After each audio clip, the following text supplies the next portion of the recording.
What's going on, everybody? How you doing today? Today I got a 2016 F-150. It's a Lariat 4x4. It's got the small little, I think it's a 2.7 liter turbo on it. You can see those little bitty turbos right there. One of them, the other one's on the other side. Well, today I'm going to be taking the engine out of it. Turns out that he took it in to get an oil change and they forgot to put oil in it and they started the engine up. So guess what? Engine locked up. It happens way too often. But anyways, I'm gonna go ahead and take it apart, disconnect all the hoses, all the connectors, everything like that. I already took the tires off, fender wells off. I like to take the fender well off because it makes it a lot easier to get to everything, like those little clamps and everything. It's kind of hard to see on this side, but there's like another turbo right there. But yeah, so once I get it all taken care of, I'll get back and hopefully I have this thing out today. Try to. Alright, so I'm taking off the two turbo connections right there. That one right there, and then that clamp right there, just so I can get them out the way. Those hoses, one goes into the intercooler and the other one comes up here. So let me show you. There's this one right there, and then the other one is this one right here. So to take off this hose, all you gotta do is this coolant line. It's clipped in right here. All you gotta do is just pop it off the clip. Disconnect the two clamps. One's gonna be right here, one's on the other side. Disconnect them, take them off, and that'll take off the air box. Once you do that, and you can just loosen up those two clamps I showed you in the beginning. And what I like to do is right there, I sprayed some WD-40 because it kind of pops into a clip. And you'll just be able to pop it out, pull it out. Cool, and once you get the hose that was right here out, then for this top hose that goes into intercooler, you just loosen up that clamp, and there's gonna be another little clip that you can spray with WD-40. It's right there. You just spray that, and then it goes into the intercooler right there. There's one other clamp. Let's see if I can get you some wire. Right there, these should all be 7mm. So just loosen up that clamp, loosen up the clamp over here, and then pop it out. It'll be easy to pull out. Alrighty, so now on the driver's side, to take those hoses off the other turbo, basically the same process. It's only a little bit difficult because you got the what's called the steering linkage right here, so it kind of gets in the way. But same thing, you're just gonna get that 7mm right there, loosen that one up, and then you need to loosen up the other one that goes into the intercooler. See if I can get a shot of it. There it is, right there. That's in the intercooler. Take it out. You also have a bypass tube right there. I believe you rotate it, like you just got to rotate it and it'll come out like clockwise or counterclockwise, one of those. And then you got a couple connectors up here, no big deal. Just take those off. There's that bypass tube. Another little connector, already disconnected that one. And then the grommets for this one that you can spray with some WD-40 are both right there. See if you can see them. Yep, right there. Yep, that's them. But yeah, just repeat the same process, other than you have a little extra tube right there and a couple extra connectors, but no big deal. Alright, so taking off those two right there that go on the turbo. There's this. This is getting caught right here on this tube, which if you follow it, it goes all the way down and it's blocking it from the bypass tube right there. It's stuck right there.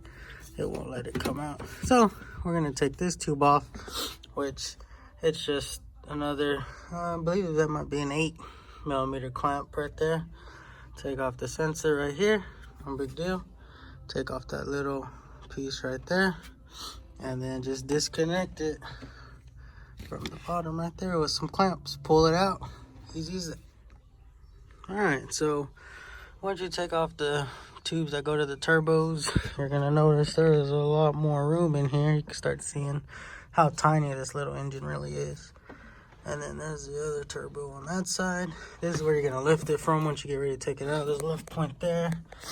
And on the other end, there's a lift point in the back corner right there. But what I like to go ahead and do now is go ahead and take off this engine cover right here. All it is 2 bolts, one right there, and then one down in there. All you do is unscrew it, and then you'll just pick this up, pull it out, and that'll take that out. And then after that, go ahead and work on taking all these coolant lines off, the radiator hoses, these hoses, everything like that. And then, yeah, so just make sure you disconnect all the clamps, drain the coolant if you haven't done so already.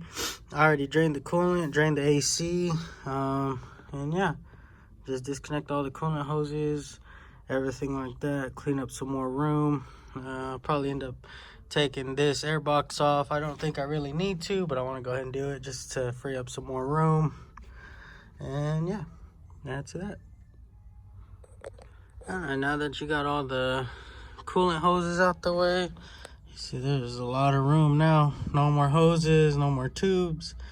All that's out the way. Got the cover off, so now you can see all the electrical connectors, all the little connectors, tubes, little stuff like that. What I'm gonna go ahead and do now is disconnect the heater hoses, which is the ones right there, and the other ones right there.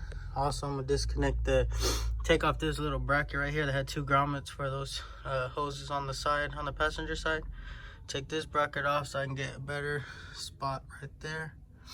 And then once I get that off, I'm gonna take off these AC hoses just to make it easier. Take it off from right there for one. And the other one, it goes inside right here, but you can just look right here and then you'll see it right there. So, there we go.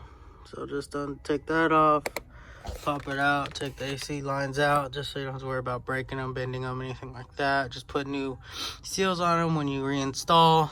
And then after that, I'll go ahead and work on taking off all the electrical connectors, like take off the alternator connectors, just the whole harness really.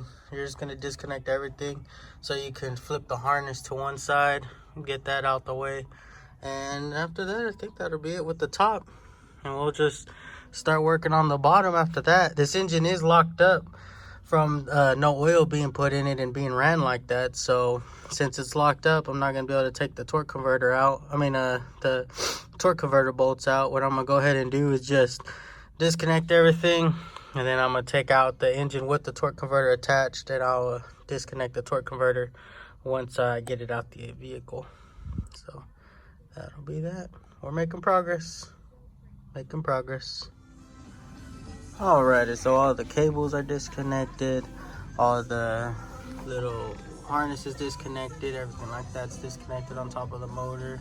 Just move everything over to the side like I did, and I took the AC compressor off, took off the heater hoses, got all the connections in the back of the motor disconnected, fuel lines, all the vacuum lines, stuff like that. Got the brake booster disconnected.